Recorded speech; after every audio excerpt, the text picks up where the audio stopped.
Hello and welcome to a Pixel Parsley commentary. I've been out of the game for. I haven't. My last modern console was Xbox 360 and PS3. That was the seventh gen. So I didn't get an Xbox One. I didn't get a PS4. I didn't get Xbox Series X, and I don't have a PS5. I don't plan on getting any new consoles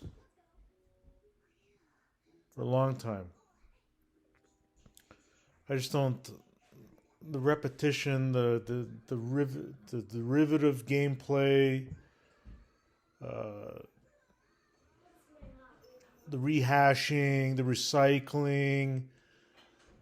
The For me personally, I'd rather just stick with retro consoles because there's more than enough games. I think seventh gen for me, the graphics were good enough. The games that came out during that gen, for me, was the height of gaming for me, and I really don't. I'm really not interested in supporting the industry further because it was destroyed. My generation, that seventh generation, was the beginning of the end for gaming, modern gaming, and here's why. So I was a PC gamer first and foremost during the 80s and the 90s. I had an NES, I had a Game Boy, but I didn't have a Super Nintendo. I didn't have a Sega Genesis. I didn't have a GameCube. I didn't have a Nintendo 64. I didn't have a PlayStation 1. I didn't have a PlayStation 2. I missed that entire. I didn't have an Xbox, the original one. I missed that. I didn't have a Game Boy Advance. I didn't have a Neo Geo. Okay, you get the point. I didn't have any of those consoles. Now, I got back into modern console gaming during the seventh gen, so I got an Xbox 360. And at the time, during work, BioWare had an offshoot company called Code Baby. It was a virtual assistant software that I used when I was working at the Royal Bank. That we incorporated into the secure online banking experience, and I got to work on that. And that was sort of my inroads into BioWare when they created Mass Effect. For me, Mass Effect is the epitome of gaming. For me, it just was the perfect game. Was it perfect objectively? No. But in terms of what games could deliver at that time, for me, hands down, just the first one. I'll get into the other ones in another video. So I really took to that generation. But here's the thing. So it's been common knowledge if you're a gamer that gamers are penny pitchers. They'll spend aimlessly, brainlessly spend, and then complain about it.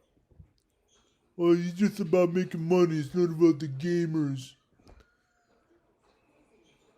And the big point of contention is how much games cost. So, gamers don't want to spend more than $60 a game, maybe 70.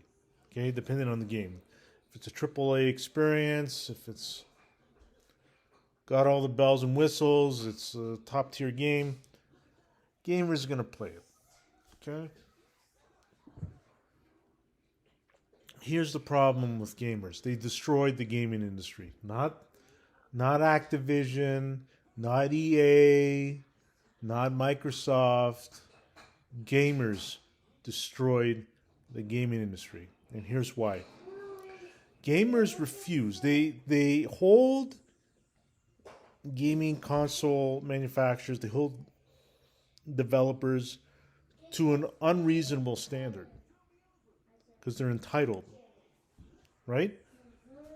Gamers are extremely entitled. They care about nothing else but themselves, and they believe themselves to hold ransom companies that want their money. Granted, okay? The problem is games get more and more elaborate, more bigger and better, costs more to make. Let's not even factor in inflation, because it's a factor, especially now. But even back then, as games get more expensive to make. But gamers don't want to spend more than $60 a game. You see the problem? So the developers are making bigger and bigger, more exciting games, bigger, bigger graphically, bigger, bigger online. But gamers do not, and they refuse to spend more than $60 a game. You see the problem? So developers, console makers, Xbox, PS3, that make money off of, and Nintendo's its own thing. I'm not gonna worry about Nintendo in this video. But how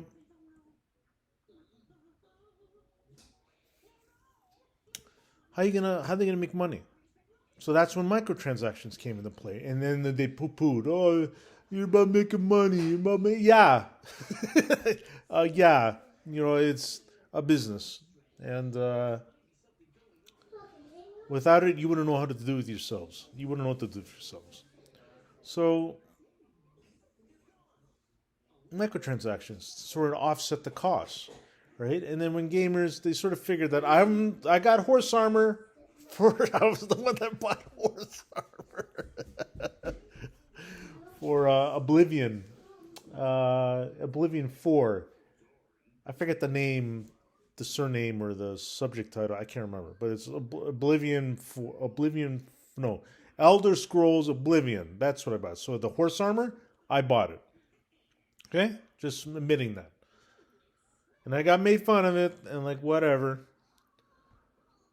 But then microtransactions, then that became accepted, and it's like, okay, so now companies, on top of the cost of games, are making this money on top.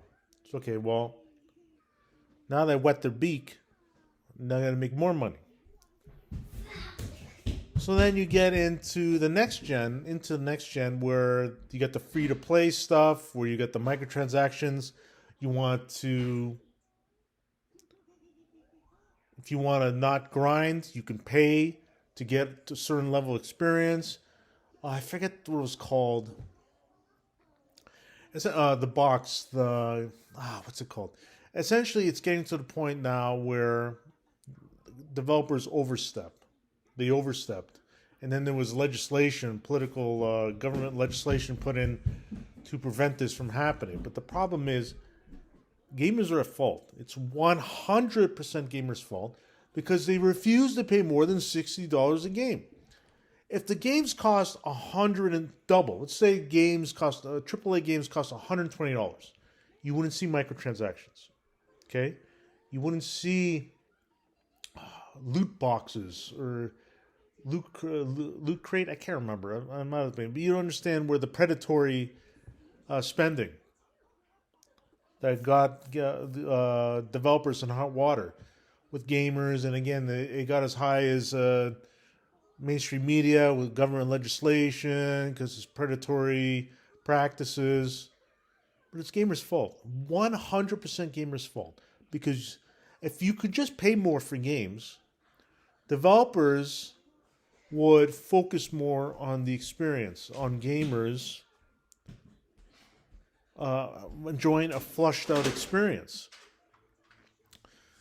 So it's not to say that downloadable content would not exist, but I think the core experience would be more satisfying because gamers, developers, and console manufacturers can sustain themselves profit-wise because gamers are paying more for games. Because gamers insist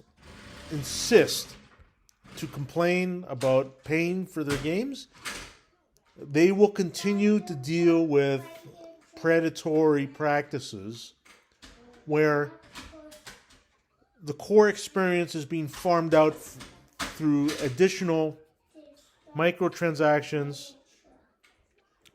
additional microtransactions, additional content that does not come with the core game on the disc. I don't even know if they're going to have games on discs anymore. But whatever. Not that it matters, because they ship buggy and you have to download updates anyways. And then again, the core content, it's not enough to sustain an offline, a single player experience. And then you got the online experience, which that's a whole new video. Okay, so let's sum up this video so it doesn't get too long. Gamers are so fucking entitled. They ruin the game industry with their penny pinching. And yeah, blame gamers. It's not Microsoft's fault. It's not Activision's fault. It's not EA's fault. It's your fault. The gamer is at fault. And until they start paying more for their games, they will continue to complain about experiences that they're at fault for. Where's this? Okay? So that's it.